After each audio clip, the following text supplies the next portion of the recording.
Hello students. सो इस video में हम देखेंगे कि कॉटलिन में फंक्शंस क्या होते हैं। फंक्शंस दो तरह के होते हैं, एक होता है स्टैंडर्ड लाइब्रेरी फंक्शन, दूसरे होते हैं यूज़र डिफाइंड फंक्शन। बाकी और भी टाइप्स है फंक्शंस के, लेकिन इस वीडियो में हम यही दो फंक्शंस के बारे में बात करेंगे। तो पहला फंक्शन है standard library function. So standard library functions are वो फंक्शंस होते हैं जो हमें कॉटलिन अपनी लाइब्रेरी में या जावा अपने कोर क्लास लाइब्रेरीज में प्रोवाइड करता है। फॉर एग्जांपल जैसे कि जैसे कि यहाँ पे हम एक स्क्वायर रूट लेना है हमें, तो मैं result result is equal to library है स्क्वायर रूट निकालने के लिए, जिसके क्लास का नाम है math dot square root. Square root आप किसी भी नंबर का निकाल सकते हो। फॉर एग्जांपल मैं 25 का निकाल रहा हूँ, अभी भी मुझे एरर दे रहा है क्योंकि उसको to decimal, I think decimal ही, टू डबल क्योंकि उसको पैरामीटर में डबल वैल्यू चाहिए थी। सो अगर हम यहाँ पे प्रिंट करेंगे println result, so this will print 5.0 which is the square root of 25.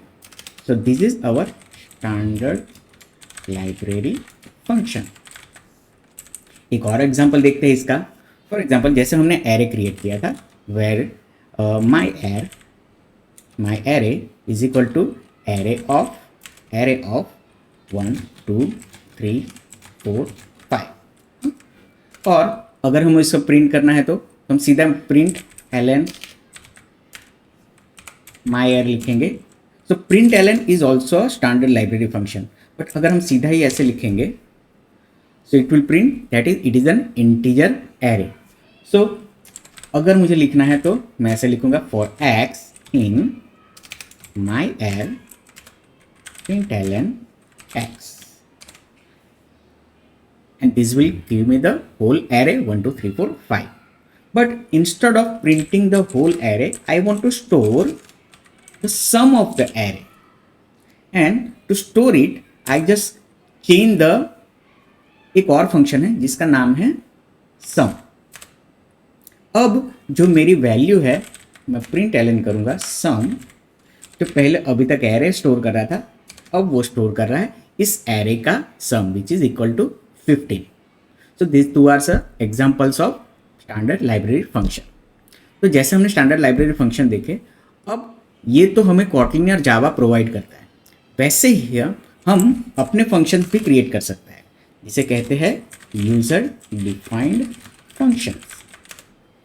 Okay, सो पहला फंक्शन हम क्रिएट करते हैं फन एडिशन, जहाँ पे हम सिंपल दो नंबर्स का एडिशन करेंगे where num1 is equal 10 where num2 is equal to 20, और इन दोनों नंबर्स को प्रिंट करेंगे println num1 plus num2, and simply ये फंक्शन क्रिएट किया तो कॉल भी करना पड़ेगा हमें यहाँ से addition function. So now it's printing 30 as a addition of num1 10 and num2 20. So यहाँ पे हमने सिर्फ दो ही नंबर को, अब हम चाहे हमने लास्ट वीडियो में देखा था नेम पैरामीटर्स, जिसमें हम पैरामीटर्स भी पास कर सकते हैं. तो मैं चाहता हूँ कि ये दो स्टैटिक नंबर की जगह मैं दो नंबर्स पास करूँ, जैसे 10 और 20 यहाँ से मैं पास करूँ तो उन दोनों का नंबर एडिशन होना चाहिए. तो मैं यहाँ लिख दूँ num1 which will be our integer और num2 which will be also our integer. So ये दोनों इंटीजर नंबर है, दोनों का प्रिंट करेगा addition, it will give you the same output. लेकिन इस बार हमने दोनों पैरामीटर्स को पास किया है, तो अगर हम यहाँ पे वैल्यू चेंज करें 30 that will be 70. So now it will print 100 as a sum. So that is our user defined function. अब यहाँ पे हम ये फंक्शंस के अंदर ही दोनों का एडिशन प्रिंट कर रहे हैं. हम चाहते हैं कि जो भी एडिशन हो वो यहाँ पे सम यहाँ ऊपर है ही, तो मैं इसको रिजल्ट 2 कर देता हूँ. रिजल्ट 2 मैं चाहता हूँ कि जो भी एडिशन होता है उसको मैं ये वेरिएबल में स्टोर करूँ। अब दो इंटीजर का एडिशन भी इंटीजर ही होगा, तो मैं इस का डेटा टाइप भी रख देता हूँ इंटीजर। ठीक है, तो मैं चाहता हूँ कि ये फंक्शन प्रिंट ना करे, बस दोनों ही नंबर का एडिशन करे और जो भी वैल्यू है वो रिटर्न करे। रिटर्न num1 प्लस num2, जो भी उसका आंसर हो वो रिटर्न करे।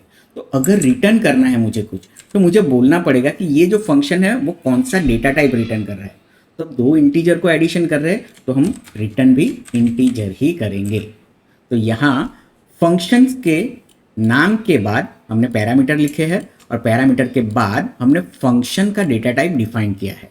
तो ये क्या करेगा, ये num1 num2 का एडिशन करेगा and it will return an integer value to store in result 2। So अब हम यहाँ पे अगर हम उसको प्रिंट करें, print ln result 2, it will give you a same output. But यहाँ पे हमने क्या किया है, हमारे फंक्शन से हमने डेटा रिटर्न किया है। So this way we can return the value by using the data type. अब जो भी डेटा टाइप रिटर्न होगा वही डेटा टाइप हमें यहाँ डिफाइन करना पड़ेगा। अब हो सकता है कि आपका कोई फंक्शन हो जो कुछ वैल्यू रिटर्न ना करे। फॉर एग्जाम्पल हम प्रिंट आंसर,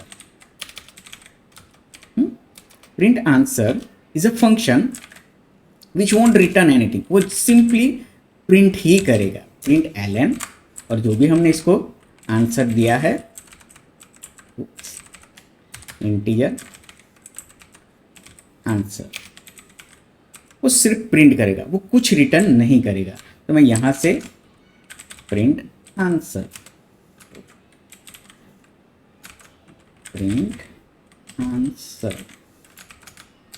स्पेलिंग मिस्टेक है यहाँ, आंसर, ओके। प्रिंट आंसर वो यहाँ से कॉल करेगा और सिंपली वो प्रिंट करेगा। Let's run it, same output. But यहाँ पे ये वाला फंक्शन कुछ भी रिटर्न नहीं कर रहा है। तो अगर कुछ रिटर्न नहीं कर रहा है तो आप इसको ऐसे ही छोड़ सकते हैं, या फिर कॉटलिन में रीडेबिलिटी के पर्पज से या आप यूनिट लिख सकते हैं। जो जावा डेवलपर्स होंगे उनको पता होगा कि जब कोई फंक्शन कुछ रिटर्न नहीं करता है वहाँ पे हम वॉइड लिखते हैं, तो वैसे ही कॉटलिन में हम यूनिट लिख सकते हैं।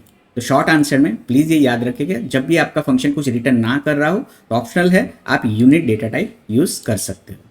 This will give us the again same result. So ये देखा हमने functions, standard library function, user defined function, उसके अंदर पैरामीटर्स और रिटर्न टाइप्स।